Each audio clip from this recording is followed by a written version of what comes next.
Hello বন্ধুরা, আজকে আমি যে সাবজেক্টটা নিয়ে আলোচনা করতে চাই সেটি হলো সাইক্লিন সিডিকে ও সেল সাইকেল রেগুলেশন। এটি আমি একটু গল্পের মাধ্যমে সম্পূর্ণভাবে ব্যাখ্যা করতে চাই। ভাবো, একটি বিশাল স্মার্ট ফ্যাক্টরি আছে যেখানে এমন এক ধরনের প্রোডাক্ট তৈরি করা হয় যা একদম নিখুঁত হতে হবে। এই ফ্যাক্টরিটাই আসলে একটি সেল, আর প্রোডাক্ট হলো নতুন সেল। এই ফ্যাক্টরি হঠাৎ করে কাজ শুরু করে না, বরং এটি নির্দিষ্ট ধাপে ধাপে কাজ করে। প্রথমে G1 ফেজে ফ্যাক্টরি নিজের ভিতরে প্রস্তুতি নেয়, র মেটেরিয়াল জোগাড় করে, মেশিন ঠিক করে এবং গ্রোথ করে। এরপর এস ফেজে সবচেয়ে গুরুত্বপূর্ণ কাজটি হয়, যেখানে অরিজিনাল ডিজাইনের এক্সাক্ট কপি তৈরি করা হয়, অর্থাৎ ডিএনএ রেপ্লিকেশন ঘটে। তারপর G2 ফেজে ফাইনাল চেকিং হয়, সব কিছু ঠিক আছে কিনা তা যাচাই করা হয়। সবশেষে এম ফেজে অ্যাকচুয়াল প্রোডাকশান হয়, যেখানে একটি সেল থেকে দুটি নতুন সেল তৈরি হয়। কিন্তু এত বড় একটি ফ্যাক্টরি নিজের ইচ্ছায় চলতে পারে না। যদি কন্ট্রোল না থাকে তাহলে ভুল প্রোডাক্ট তৈরি হবে, আর বায়োলজিক্যাল সিস্টেমে এর ফল হতে পারে মারাত্মক, যেমন ক্যান্সার। তাই এই ফ্যাক্টরির ভিতরে একটি অত্যন্ত শক্তিশালী কন্ট্রোল সিস্টেম কাজ করে, যাকে বলা হয় সাইক্লিন সিডিকে সিস্টেম। এই সিস্টেমের মধ্যে সিডিকে হলো পাওয়ারফুল মেশিন। এই মেশিনগুলো আসলে এনজাইম, যেগুলো ফসফোরাইলেশনের মাধ্যমে প্রোটিনকে অ্যাক্টিভ করে এবং সেল সাইকেল এগিয়ে নিয়ে যায়। কিন্তু সিডিকের একটি বড় লিমিটেশন হলো এটি একা কাজ করতে পারে না। এটি সবসময় ইনঅ্যাক্টিভ থাকে, যেন পাওয়ার থাকলেও সুইচ অফ অবস্থায় রয়েছে। এই অবস্থায় সাইক্লিন নামে একটি রেগুলেটরি প্রোটিন এসে সিডিকে অ্যাক্টিভ করে। সেই জন্য সাইক্লিনকে তুমি ফ্যাক্টরির ম্যানেজার বা কি হিসেবে ভাবতে পারো। যখন সাইক্লিন এসে সিডিকের সঙ্গে যুক্ত হয়, তখন এটি অ্যাক্টিভ সাইক্লিন সিডিকে কমপ্লেক্স তৈরি করে। এই কমপ্লেক্সই আসলে পুরো ফ্যাক্টরি চালানোর মূল শক্তি, যা ঠিক সময়ে ঠিক কাজ শুরু করায়। এই সিস্টেমের সবচেয়ে গুরুত্বপূর্ণ বৈশিষ্ট্য হলো টাইমিং। সেল সাইকেলের প্রতিটি ফেজে আলাদা আলাদা সাইক্লিন কাজ করে। G1 ফেজে সাইক্লিন ডি সিডিকে 4/6 সাথে যুক্ত হয়ে গ্রোথ শুরু করে।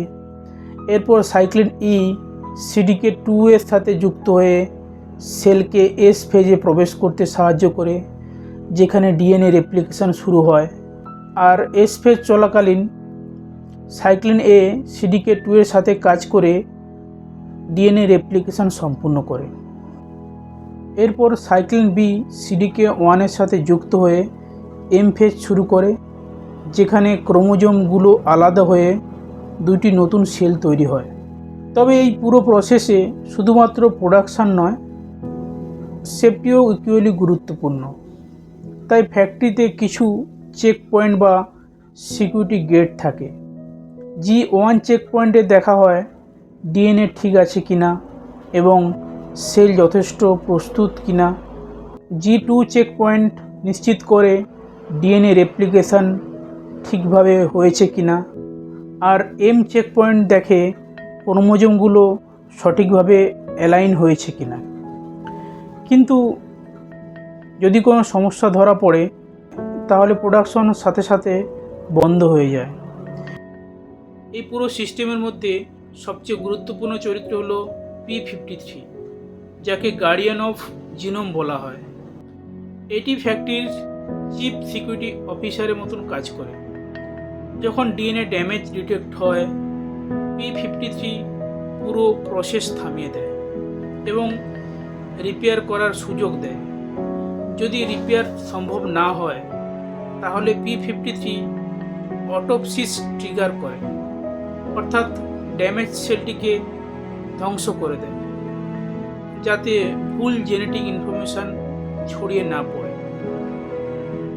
এখন প্রশ্ন হলো, এই বিষয়টা জানা মানুষের কেন দরকার? কারণ আমাদের শরীরে প্রতিদিন লক্ষ লক্ষ সেল তৈরি হচ্ছে, আর এই পুরো প্রসেস যদি ঠিকভাবে নিয়ন্ত্রিত না হয় তাহলে আনকন্ট্রোল সেল ডিভিশন শুরু হয়, যা শেষ পর্যন্ত ক্যান্সারের রূপ নিতে পারে। সাইক্লিন সিডিকে সিস্টেমের সমস্যা বা P53 কাজ না করা, এইগুলো ক্যান্সারের প্রধান কারণগুলোর মধ্যে একটি।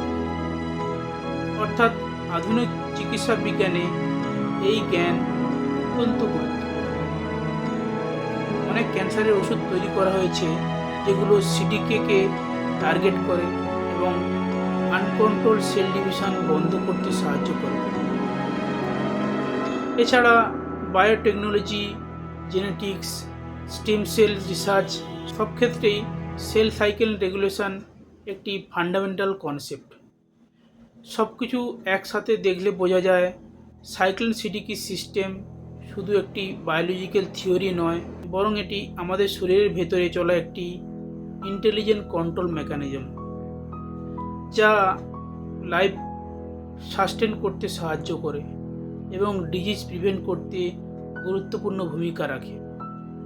শেষে সহজভাবে বললে, সাইক্লিন হলো কি, সিডিকে হলো মেশিন, আর P53 হলো একটি গার্ড, যে দেখে সব কিছু ঠিক আছে কিনা।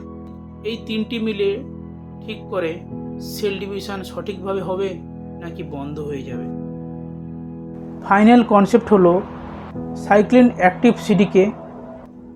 সাইক্লিন সিডিকে কমপ্লেক্স সেল সাইকেল এগিয়ে নিয়ে যায় এবং চেক পয়েন্ট ও P53 নিশ্চিত করে পুরো প্রসেসটি নিরাপদ, সঠিক এবং এরর ফ্রি।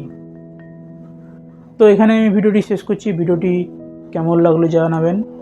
এটা একটি বায়োলজিক্যাল টাইপের ভিডিও, তো বায়োলজিক্যাল স্টুডেন্টরা এটা আরও ভালো জানবে।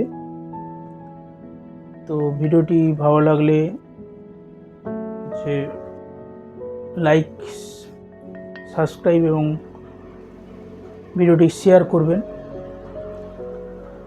এবং চ্যানেলটি সাবস্ক্রাইব করবেন। ধন্যবাদ।